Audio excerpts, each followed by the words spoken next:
اگر رضا اور قضا ہمارے ہاتھ میں ہوتی تو ہمیں صبر کرنے کا حکم کیوں دیا جاتا؟ ہر انسان اپنی تقدیر میں صرف آسانیاں لکھتا، لیکن اللہ تعالیٰ نے زندگی کو آزمائش اور حکمت کا مجموعہ بنایا ہے۔ جب انسان اللہ کی لکھی ہوئی تقدیر کو دل سے قبول کر لیتا ہے تو مشکلات بھی آسان محسوس ہونے لگتی ہیں۔ یاد رکھیں، صبر صرف انتظار کا نام نہیں بلکہ اللہ پر مکمل بھروسے کا نام ہے۔ جو شخص صبر کرنا سیکھ لیتا ہے اس کے لیے ہر مصیبت برداشت کرنا آسان ہو جاتا ہے۔ زندگی صرف اداسی کا نام نہیں، یہ اس سے کہیں زیادہ خوبصورت ہے۔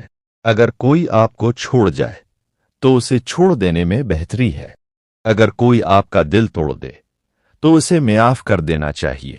جو آپ کو جیسا سمجھتا ہے اسے ویسا ہی سمجھنے دیں، جو جہاں ہے اسے وہیں رہنے دیں، اور جو آپ کے الفاظ نہ سمجھ سکے اس کے سامنے خاموشی اختیار کر لینی چاہیے۔ کسی کے چلے جانے پر غم میں ڈوبنے کے بجائے اللہ کے بہترین وقت کا انتظار کرنا چاہیے، کیونکہ ہر شخص کو راضی کرنا ضروری نہیں ہوتا۔ یاد رکھیں، بعض دعائیں قبول ہونے میں وقت لیتی ہیں، لیکن جب وہ قبول ہوتی ہیں تو پورا وقت بدل دیتی ہیں۔ آزمائشیں ان لوگوں کے لیے آتی ہیں جنہیں اللہ پسند کرتا ہے، اور صبر وہی لوگ کرتے ہیں جو اللہ سے محبت کرتے ہیں۔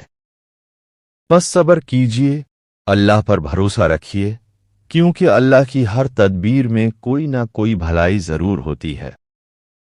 اگر ایسی مزید ایمان افروز ویڈیوز پسند ہیں تو چینل کو سبسکرائب کریں، ویڈیو کو لائک کریں اور اپنی دعاؤں میں یاد رکھیں۔